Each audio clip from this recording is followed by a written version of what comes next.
Hello everyone, स्वागत है आपका एक बार आपके अपने यूट्यूब चैनल स्ट्रॉन्ग इलेक्ट्रिकल पर। आज की इस वीडियो में बात करने वाला हूँ डीआरडीओ के बारे में। हाँ जी दोस्तों, आपने थंबनेल पर देखा होगा डीआरडीओ के बारे में। इस वीडियो में आपके इस डीआरडीओ के बारे में एनालिसिस करने वाला हूँ, तो वीडियो को अंतिम तक जरूर देखिएगा। इसमें बताऊँगा कि एक जो भर्ती की प्रक्रिया है वो चालू हो चुकी है, नई भर्ती है माय डियर, है ना। इससे आप जितने भी पुराने कैंडिडेट हैं उनको पता है, बाकी जितने सारे नए कैंडिडेट हैं उनको नहीं पता है कि इसमें डीआरडीओ के हिसाब से कैसे हिसाब से रिक्रूटमेंट आती है। तो इसमें माय डियर जो रिक्रूटमेंट आपने को देखने को मिलती है वो सितंबर के हिसाब से देखने को मिलती है ना, कि सितंबर के हिसाब से इसके अंदर रिक्रूटमेंट आती है। यहाँ पे आप देख सकते हो जो प्रीवियस ईयर रिक्रूटमेंट आई थी वो सितंबर 10 की आई थी माय डियर। सितंबर के हिसाब से इसमें रिक्रूटमेंट निकलती है। ये जो प्रीवियस ईयर रिक्रूटमेंट पीडीएफ है, पिछले साल का जो नोटिफिकेशन आया था उस ये है वो। तो इसमें मैं बात करूँगा जो सिलेक्शन प्रोसेस है वो क्या रहता है। जितने भी पुराने कैंडिडेट हैं उनको नहीं पता है। एंड अब जितने नए कैंडिडेट जिन्होंने अभी आईटी की है या पिछले साल में जिन्होंने आईटी करके निकले हैं उनको नहीं पता होता है कि आईटी के बाद हम कौन से डिपार्टमेंट के अंदर रिक्रूटमेंट आती है तो लग सकते हैं और कौन से डिपार्टमेंट के नहीं नहीं लग सकते हैं ना।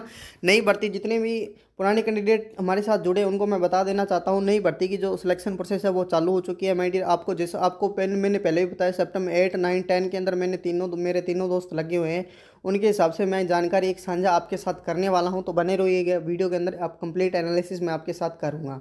तो चलिए फाइनली वीडियो को शुरू करते हैं। शुरू करने से पहले आपसे अब रिक्वेस्ट है, अगर आप चैनल पर पहली बार विजिट करें तो प्लीज़ सब्सक्राइब कर लें यार, क्योंकि इसी तरह का ऑफिशियल अपडेट हम आपके लिए प्रोवाइड करवाते हैं। एंड वीडियो के डिस्क्रिप्शन में टेलीग्राम ग्रुप और व्हाट्सएप ग्रुप का लिंक आपके लिए उपलब्ध है।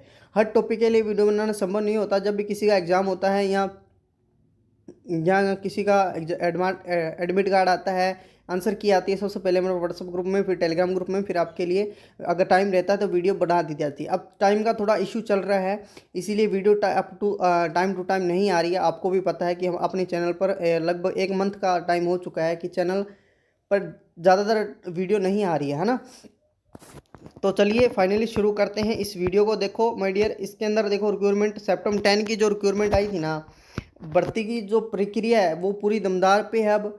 ठीक है, अब रिक्रूटमेंट आने की बहुत ज़्यादा संभावना है। देखो कैसे, क्योंकि अपने देख सकते हैं जो रिक्रूटमेंट आई थी 2023 के 22 के अंदर आई थी। देखो सितंबर के अंदर, ठीक है, सितंबर 2022 के अंदर आई थी जो सितंबर 10 की। इसमें सितंबर के हिसाब से रिक्रूटमेंट आती है, जैसे सितंबर 8, सितंबर 9, सितंबर 10, अब सितंबर 11 की रिक्वायरमेंट आने वाली है। ठीक है, और वो कब तक आएगी करेंगे एनालिसिस में। देखो सितंबर 10 की आई थी, 2022 के अंदर आई थी। जितने भी पुराने कैंडिडेट हैं उनके लिए एक बार मैं बात कर देता हूँ, क्योंकि उनको नहीं पता होता इसके अंदर आईटीआई के अंदर अगर आपने किसी भी ट्रेड के अंदर आईटीआई की हो तो आप किस पोस्ट के लिए एलिजिबल रहते हो। ठीक है, क्या सिलेक्शन प्रोसेस रहती है, एक बार वो मैं आपको बता देना चाहता हूँ। इसके अंदर माय डियर यहाँ पे पोस्ट आती है, ये देखो आईटी होल्डर के लिए टेक्नीशियन ए नाम से आती है।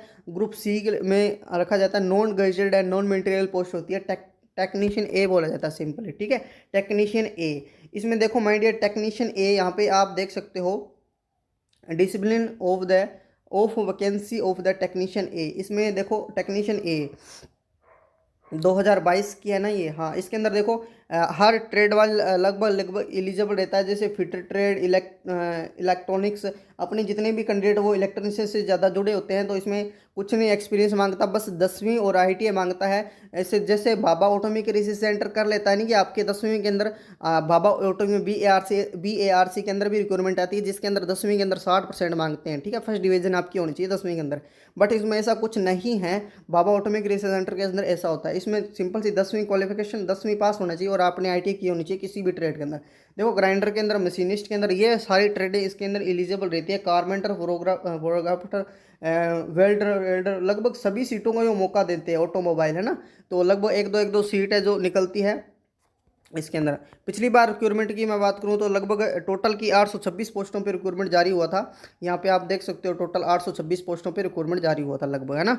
और आप देख सकते हो, और ये पोस्ट कोड क्या है, मतलब आप जिस भी स्टेट से रहते हो ना उसकी जो राजधानी है वहाँ पे एक एग्ज़ाम ले लेते हो। लगभग मैं राजस्थान से हूँ, तो अब जैसे मेरा सेंटर कहाँ आएगा, जयपुर आएगा। ठीक है, तो जयपुर एग्जाम सेंटर होता है। यहाँ पे सिलेक्शन प्रोसेस की बात करूँ तो कुछ नहीं, सिंपल सा सिलेक्शन प्रोसेस होता है। जो टेक्नीशियन ए है उनके लिए देखो क्या होता है, यहाँ पे इन्होंने सब कुछ मेंशन किया है।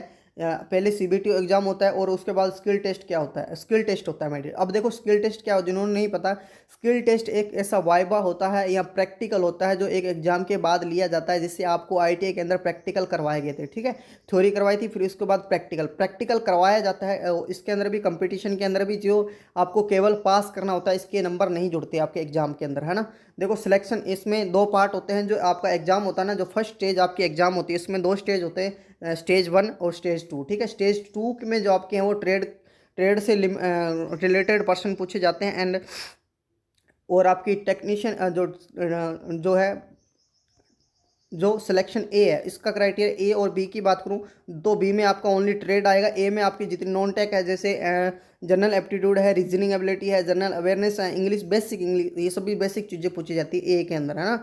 यहाँ पे 40 क्वेश्चन जो आएंगे वो किसके आते हैं, वो तो ए पार्ट के आएंगे, और 80 क्वेश्चन बी पार्ट के आ जाएंगे, ठीक है। 120 टोटल 120 क्वेश्चन होंगे और 120 नंबर, और 90 मिनट का आपका टाइम मिलता है माय डियर, ठीक है। और 1:8 के अंदर ये जितने भी सीटों का क्राइटेरिया है वो आपको स्किल टेस्ट के लिए बुलाते हैं। ये बात की बात है, अगर हो सके तो प्रीवियस से 2018 के अंदर, अब देखें ना 2023 के अंदर, तो इन्होंने कुछ चेंज कर लिया था माय डियर, है ना। 2022 के अंदर, 2022 के अंदर इन्होंने चेंज कर लिया था थोड़ा सा। क्या है कि जो प्रश्न उत्तर है ना उसमें, जैसे आपको दिखाऊंगा नोटिफिकेशन में तो आपको समझ में आ जाएगा। इसमें पर्सनों का कुछ चेंज किया था, यहाँ पे आप देख सकते हो। इसमें पर्सन होगा जो इससे प्रीवियस ईयर रिक्रूटमेंट आई थी, इसमें चेंज कर लिया था थोड़ा सा, अभी पर्सन ज़्यादा पूछे जाएंगे, ठीक है। अब रही बात कि अप्लाई कौन कौन कर सकता है, वो रहेगी, ठीक है, कि सारे जो आईटीआई वाले हैं वो लगभग अप्लाई कर सकते हैं।